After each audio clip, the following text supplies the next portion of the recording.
China has banned ICOs, there's further regulation downhill, and we're pulling back from the cryptocurrency nightmare that everybody was facing. Let's talk about NEO, which rebranded from Ant Shares. It passed $50 not long ago, but then again, it went up to that point from like $6, $7, and now currently it's at $22. So what's the future looking like for NEO? Because they had some announcements today. Let's get into it. My name is Micro Kubera. I welcome you to this video. Hopefully you're having a fantastic day. And yeah, without further ado, let's get into it. And the birds. All right, we're on Reddit today, and let's move the mic a tiny bit closer. So, okay, Da Hongfei. I wish I could speak Chinese or at least have a little bit of an accent so I wouldn't absolutely slaughter some of these names. But we're on NEO here, which is approaching 24,000 readers steadily. They also had Ant Shares. They had multiple subreddits, and you're able to check out all the links. If you don't visit people's companies and ICOs as subreddits, you should definitely give it a look-see. NEO, Bitcoin, ETH, Trader, cryptocurrencies, altcoins, blah, blah, blah, blah, blah, because there's a lot of good information here, and it's just like you're able to go through all the responses and learn a lot of details. It's a nice little forum section which kind of rates everybody's thing. You guys know what a Reddit is. Why am I explaining it to you? Okay, so this is one of the things that was like a little catalyst for people freaking out over here on NEO earlier today. I was kind of laughing about it. Thanks for all the... Oh, yikes. That's, that hurts, that grammar area. Anyways, thanks for all the jailbreaking service offerings I received today. I'm all okay. Expect official announcement in the coming days. Some people are like, are you in jail? How can we get you out? Don't worry, you will not stay long in there. They got you. And people pretty much said that Da is playing this very smart, actually. Yeah, it's a power play because you don't want to come out too early and say something silly because then people will judge you for it.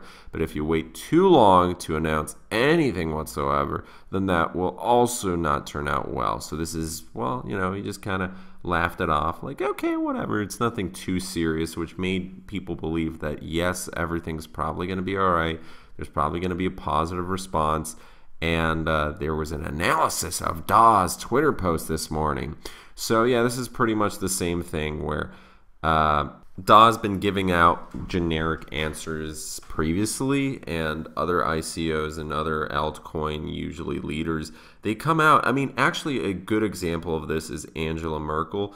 Whenever something bad happens in Germany, she usually takes about a week or so to come out and say something about the matter. Or sometimes even Trump's done that, where it took, you know, an extra day or two. It wasn't immediate, because as soon as you go out on Twitter, as soon as you go out on Reddit, as soon as you go out on the internet, if you say something wrong, it's like an amplifier. Like one person spirals out. Let's see. Very well said, 40 points. And then you got a bunch of comments, right? You get a bunch of comments where people are freaking out. The Da just made a calculated move, and he's waiting for the green light to make the announcement. So that was about 23 hours ago. But if we keep going further, boom, we get a statement from a couple hours ago from the NEO console. Let's read through it. So pretty much what they're saying in summation is that due to China's little regulation, which, yeah, China did ban ICOs pretty much, kind of like how the SEC in America, but it's a little bit heavier than that. With NEO coming out, they said this: we'd like to express our gratitude. So they're thanking everybody who supports the project. They start talking about their history, that NEO was a refundable ICO, the first ever in token raising history, where about half of the participants were from outside of China. It started on September 7th and it lasted to October 17th. It's so young still. Over the said period, there were 15 refund requests executed, amounting to a total of 50.3 Bitcoin.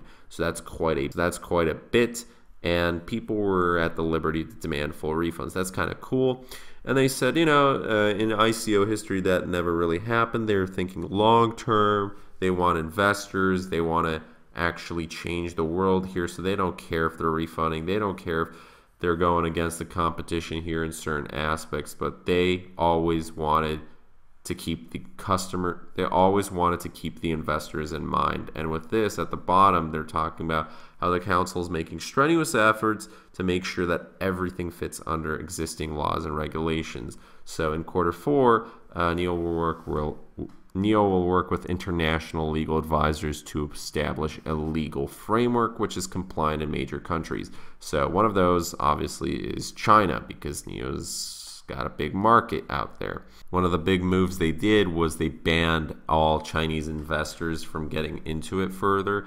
And that was a couple days ago to make sure that, you know, while they heard news that China was coming out with regulations and all this, they wanted to make sure they're on China's side, because if they go against China, one of the biggest economies in the world there, they will get, you know, not nice things will happen to them. Generally, the response to this is pretty positive. A lot of people think that, okay, this is the right thing to do at the moment.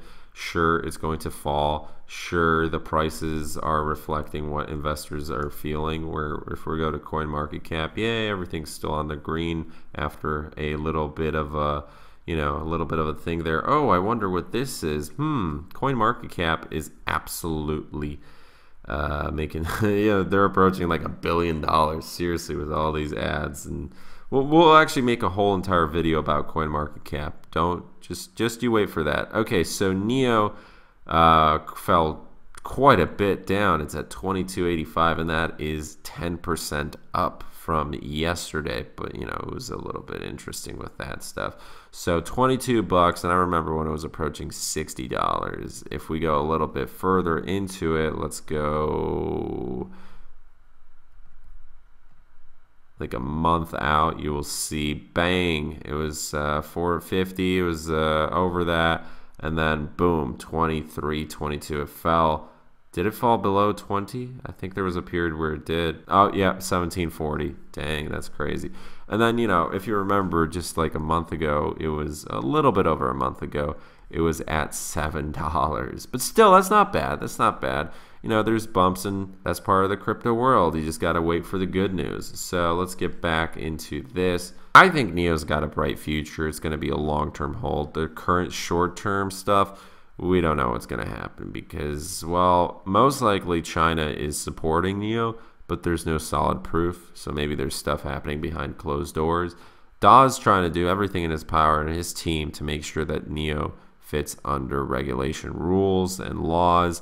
And worst case scenario, well, the price might drop for quite a little bit, but eventually, I mean, it's got a lot of good things going for it.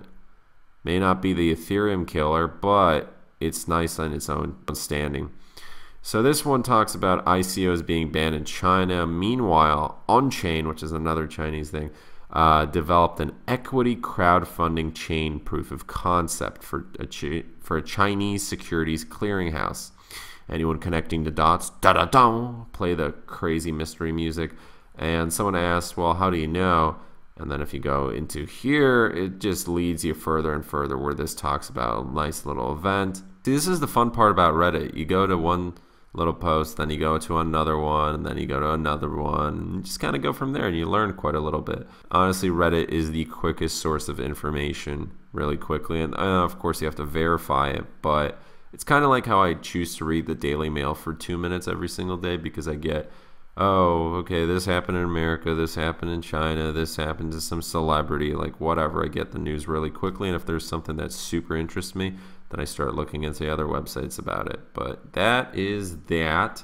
Let's see what this is. Oh, it's the same thing. Okay, so let's talk about it. Okay, and we're back. So in my opinion, I still think NEO is a good investment along with, okay, I don't really have picks, but coins that are at the top, other than like, I have a thing against NEM. I'm going to tell a story about it one of these days. Ripple may not be the best investment, but if you're looking at long term, like years and years, we're talking about like eventually 2020s style, then yeah, it's got a good future for it. Bitcoin as well, Ethereum. Bitcoin doesn't have much room to grow compared to some of these other cryptocurrencies, but still, you know, it's the Bitcoin. It's the Bitcoin, yes, the most popular one. Ethereum, Dash, Steam, Not biased at all because I hold like 6,000 Steam. Nope. Okay, but even with this bad news, supposedly, there's always going to be bumps. And you know what just happened to Neo's competition? They were pretty much obliterated by this. The people who weren't prepared for this by ICOs are gone. Neo isn't really going to get affected by this if they're able to make a quick recovery, which so far it seems that they're doing all the correct power plays. It's business. You got to be prepared for good days and for bad days. You actually make the most amount of money on the bad days when everybody's freaking out, when there's FUD being spread all over the place. I'm not even going to comment on that because I'm going to say something really silly that I'm going to regret later. So let's move on. For those investors who have put in a fair amount of funds and they're looking for Neo to go all the way to the moon, forget about what's going on currently. Close your laptop. Don't get too affected by it because you're all getting too emotional. There's people who bought all the way at the tippy top saying, yeah, I bought it at $47 or $48 and now it's at $22. Oh no, I lost $10,000. What am I to do now? Pity me. Well, you didn't actually lose it. You lost it on paper. You're going to lose it if you sell it, and Neo's not going to suddenly lose $1.1 billion overnight. Got a lot going for it. The team really does care, and this is literally the only option they had. What else? Oh, yeah, sorry, they just don't respond to the situation whatsoever. Well, that would look worse in the long run. Respond to it too quickly or say something silly, well, then speculation could drive the price even way below $1 billion. Well, at the market cap at least, and relatively speaking, the price could go to like $15. The chances of it hitting below $10 are pretty darn low, and it seems like it's making a recovery. If I were to invest some money, I don't think it would be good to like invest a bunch of money into it, especially now, but I think it's at a cheap point. There's definitely way better investments than this right now. But still, if you have a pretty diversified portfolio, this alongside some of the other toppies, why not? Like I said, I haven't invested in Neo, and I'm not going to invest in Neo because I don't follow the altcoins well enough every single day to know exactly what's going on. And I get a little too emotional. I've already had my fair amount of stressful days where even if there was profit, I was just like, I don't know, am I going to keep this profit? I didn't like that. So that's why I got out of it. And that's why I discuss cryptocurrencies now, because I still love cryptocurrencies. I love following what's going on. Maybe not trading, but what's going on behind the scenes. And China's really just a catalyst for other countries to eventually start regulating cryptocurrencies. What do you think is going to happen to them? Do you think they're going to disappear? No, they still have to be here. They still have to be on the blockchain. Blockchain tech is here to stay. It was one of the first and one of the most popular Chinese cryptos out there. So crypto's got billions of dollars to work with. China's got billions of dollars to work with. China's economically smart. Okay, pronunciation. Do you think they're just going to get rid of Neo and all these other cryptos just like that? No, they want to have a solid reputation, so they're weeding out the bad ones. That's simply it. My name is Mike Kubera. Good night, stay safe, make money.